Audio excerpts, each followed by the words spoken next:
Todo mundo sabe, é notório que o Celso Barros sempre foi uma figura muito importante nesses 15 anos do clube, justamente pelo apoio que a Unimed, pelo patrocínio que a Unimed dava ao clube. E sempre se falava, né, na imprensa dessa influência do Celso Barros na gestão do departamento de futebol. Ela existia? Como é que era essa relação? Como é que era esse equilíbrio? A gente falou muito disso aqui também com alguns convidados. Óbvio, o cara está botando dinheiro, é o patrocinador. Você vai chegar uma hora que ele vai fazer um pedido, que ele vai desejar alguma coisa. Isso existia essa questão do Celso influenciar na contratação de um atleta. Eu sei que atleta, quando ele queria, ele ia atrás e trazia. Mas de treinador, como é que era isso, Andor? Você que viveu esse bastidores do clube. Primeiro, assim, talvez as pessoas, os mais jovens, principalmente, não lembrem quem foi Celso Barros, né? Quer dizer, o Celso Barros, através da empresa que ele presidia, a Unimed Rio, ele começou a patrocinar o Fluminense no pior momento da história do Fluminense, na 3ª divisão, né? Depois de 2 rebaixamentos seguidos. Exato. E você imagina, né? Ele trouxe a comissão técnica que foi campeã do mundo, era o Parreira, o pessoal do Parreira.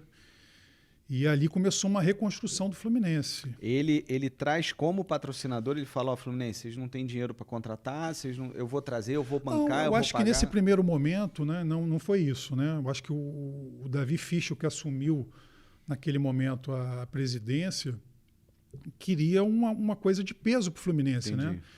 E aí decidiram, acho que a contratação do Parreira, e naquele momento o patrocínio era, pelo que ele me contou, tá? Ele pagava toda a comissão técnica do Parreira. Começou assim a relação Unimed-Fluminense, falou, eu vou estampar minha marca na camisa, o valor é esse, e esse dinheiro vai ser destinado direto para a comissão técnica. Exatamente, e começou assim, não sei se era direto para a comissão técnica, ou se passava, pelo mas clube, enfim. Mas enfim, tinha um carimbo que era para pagar a galera. Exatamente. E ali começa o namoro, né? Fluminense-Unimed. Eu acho que ele, como empresário, ele viu que o negócio, o retorno, era bom, a gente tem uma torcida apaixonada, e é impressionante, quando a gente está num pior momento, a torcida parece que se apaixona mais ainda, né? Se reapaixona. Sim. Então, abraça mais o clube. Abraça mais o clube, então aquilo deu um boom. Né? Tanto é que ele mesmo fala isso nas entrevistas dele, que ele pegou uma empresa com 180 mil segurado e deixou a empresa com 1,2 milhão segurado. É bom você tocar nesse assunto, que as pessoas também não entendem, ou não é que não entendem, às vezes elas não têm a dimensão da exposição que o futebol dá a uma marca, né? O porquê que é caro patrocinar.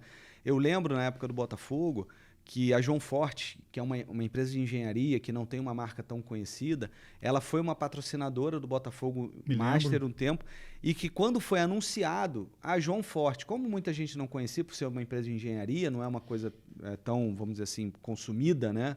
Tão popular, o pessoal começou a entrar no site para ver o que era a João Forte. O site da empresa caiu.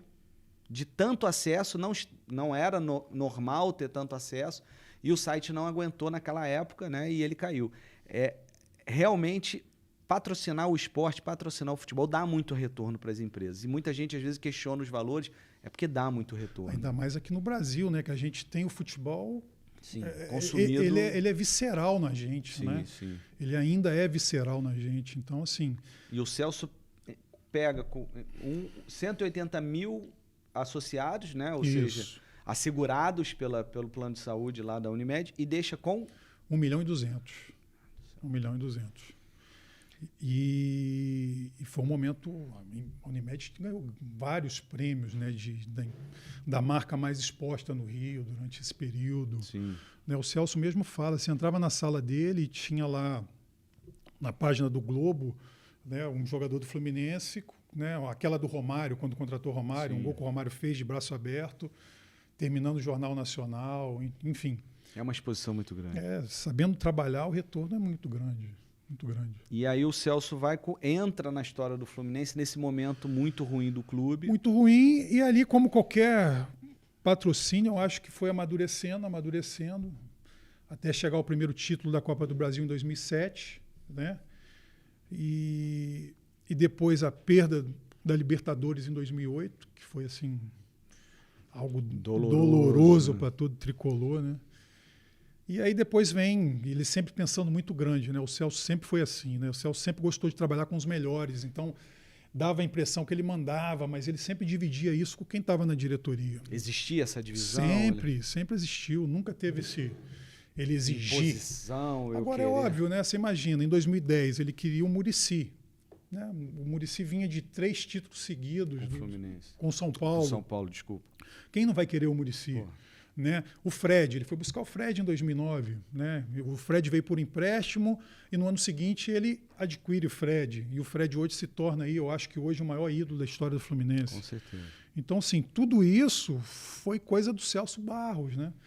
Então é importante saber que na história do Fluminense, um período de reconstrução, teve uma pessoa que realmente investiu no Fluminense, acreditou no Fluminense. Por mais que também teve retorno, porque a marca dele teve retorno, mas ele acreditou. E ele começou no momento mais difícil do clube, né? 3ª divisão, não precisa nem falar, né? Não precisa nem falar. Então... E aí o Peter entra em 2011 e o Celso já era um patrocinador que já vinha há muito tempo no clube. Você já conhecia o Celso aí em 2011? Como é que começa essa sua relação? Eu conheci o Celso na viagem para Florianópolis na final da Copa do Brasil. Em 2007. Né? Eu já participava dos bastidores ali do Fluminense, não do futebol. E lá eu conheci ele e foi legal. Ali a gente começou uma amizade ali muito grande. Aquelas coisas, né, primeiro de agradecimento a ele, né, por estar conseguindo um título, aquela coisa que o Fluminense também vinha buscando e não conseguia, um título nacional. E depois disso a gente sempre se cumprimentou e a gente voltou a se aproximar em 2010, época da eleição do Fluminense. Época da eleição. Que aí tem esse apoio dos esportes olímpicos para o Peter é eleito, o Celso como patrocinador. O Celso ele apoia também o Peter. Também é importante esse apoio. E o que a gente fez na época? Né? Aí que vem minha aproximação muito grande com o Celso. O que a gente fez na época? A gente viu os candidatos, o próprio Esporte Olímpico não queria apoiar o candidato da situação e a gente queria ouvir os outros candidatos. Né? E aí o Peter foi o que mais se encaixou com o pensamento do pessoal do Esporte Olímpico na época. E aí o Celso, como estava apoiando o Peter, né, ele fez uma reunião com a gente, né, pedindo que a gente apoiasse o Peter também, que de alguma maneira ele nos apoiaria também, o Esporte Olímpico. Através da Unimed também com patrocínio.